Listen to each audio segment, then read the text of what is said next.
बिस्मिल्लाहिर्रहमानिर्रहीम। अस्सलाम वालेकुम स्टूडेंट्स। हम रिएक्शंस ऑफ अल्कीन्स डिस्कस कर रहे थे। आज हमारे नेक्स्ट रिएक्शंस हैं ऑक्सीडेशन रिएक्शंस ऑफ अल्कीन्स, जिसमें सबसे पहला रिएक्शन है बेटा आपके पास एडिशन ऑफ ऑक्सीजन।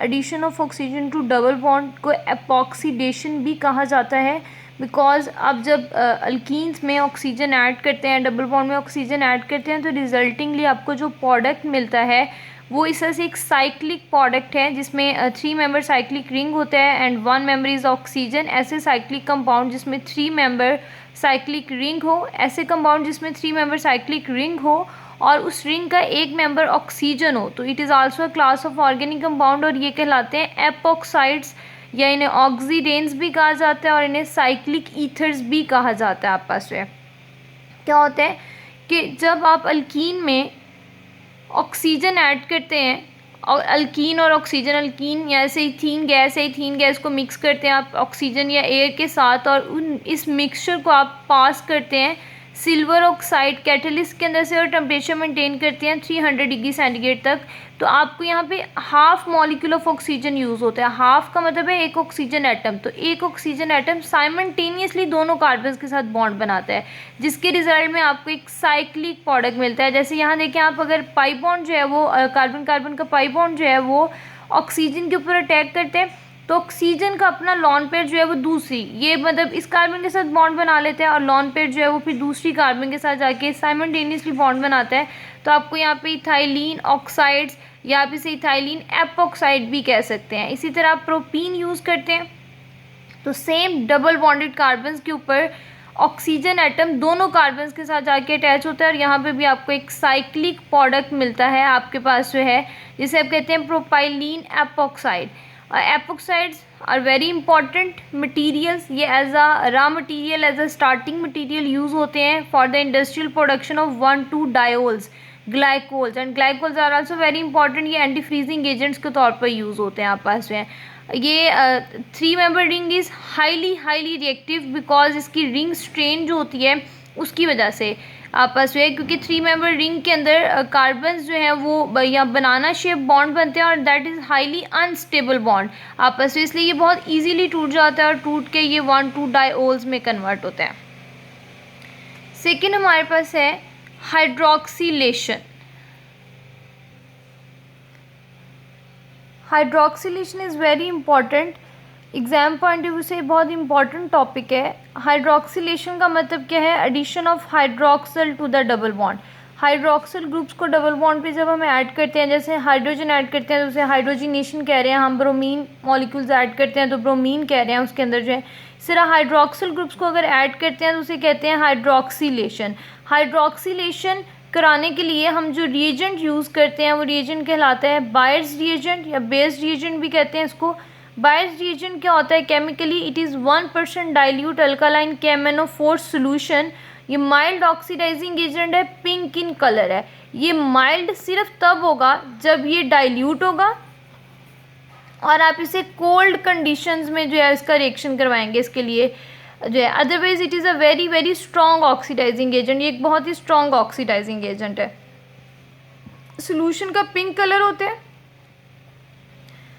तो यहाँ देखिए रिएक्शन में आपके पास जब हम अल्कीन्स में बायर्स रिएजेंट ऐड करते हैं कोल्ड कंडीशंस के अंदर, तो क्या होता है कि बायर्स रिएजेंट अभी आपको मैंने बताया 1% डाइल्यूट अल्कालाइन KMnO4 सोल्यूशन। तो अल्कीन्स बायर्स रिएजेंट के अंदर जब ऐड की जाती हैं तो रिएक्शन कब आया जाता है? तो during this reaction pink colour of the solution discharge हो जाता है आपस में।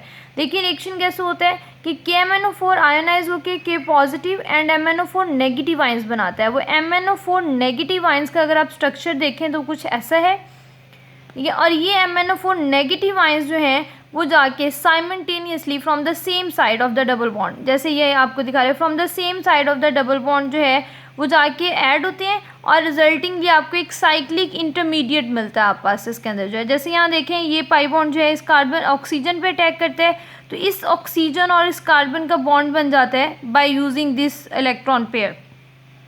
साइमल्टेनियसली ये जो मैंगनीज ऑक्सीजन में डबल बॉन्ड है उसमें से एक बॉन्ड मैंगनीज पे ट्रांसफ़र होता है और एट द सेम टाइम जो नेक्स्ट मैंगनीज ऑक्सीजन के बॉन्ड है उसमें से एक बॉन्ड जो पाई बॉन्ड है दैट इज़ रिएक्टिव, वो कार्बन दूसरी कार्बन के साथ जाके अटैच हो रहा है, मतलब ये यहाँ से अटैच होता है और ये यहाँ से, दोनों काम एट द सेम टाइम होते हैं और सेम साइड से हो रहे हैं, तो इसे सिन एडिशन भी हम कह सकते हैं।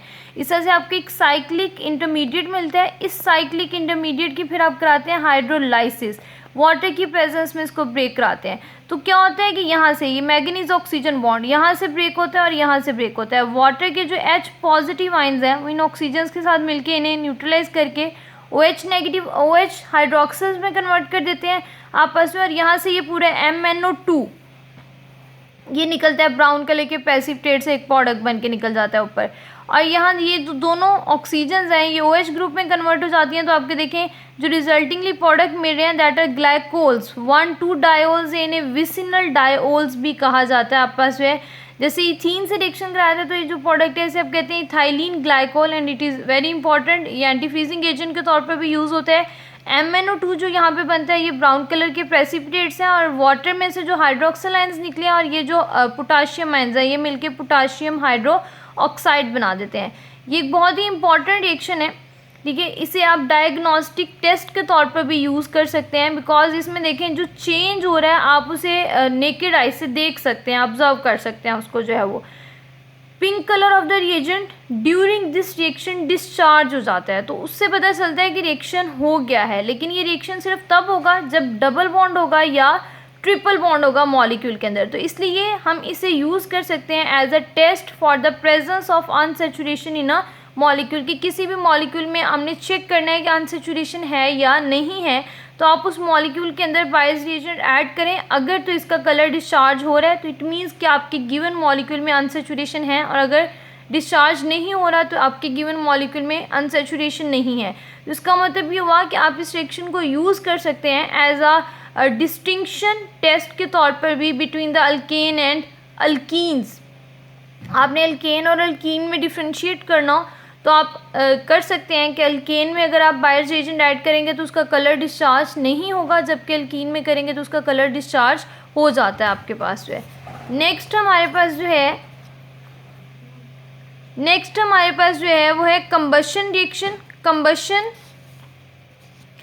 आपको पता है जैसे किसी भी चीज़ का हवा की मौजूदगी में जलना, बर्न करना, burn in the presence of air, उसे हम क्या कहते हैं, कंबशन कहते हैं। तो जितने भी ऑर्गेनिक मॉलिक्यूल्स हैं वो कंबशन शो करते हैं, कंबशन रिएक्शन करते हैं, हाइड्रोकार्बन स्पेशली।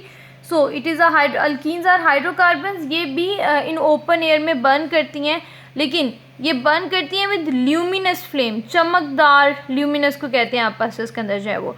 और इथीन, जब सारी अल्कीन्स बर्न करती हैं with luminous flame, specially ethene जो है वो हाईली एक्सप्लोसिव मिक्सचर बनाती है, मतलब आप इथीन और एयर को मिक्स करके उसे इनिशियल स्पार्क दें। आपको पता है बर्निंग के लिए आपको रिएक्शन सिर्फ स्टार्ट कराना होता है, उसके बाद वो on it's on effort run करता रहता है टिल एंड तक। तो इथीन एंड एयर मिल के एक एक्सप्लोसिव मिक्सचर्स बनाती हैं, और इसके रिजल्ट में भी कार्बन डाइऑक्साइड प्रोड्यूस होती है, वाटर प्रोड्यूस होता है, और हीट जो है वो रिलीज़ होती है। कंबशन या बर्निंग एक एक्सोथर्मिक रिएक्शन है, और इस हीट को हम यूज़ कर सकते हैं to run a engine, to cook a food, etcetera. Thank you so much.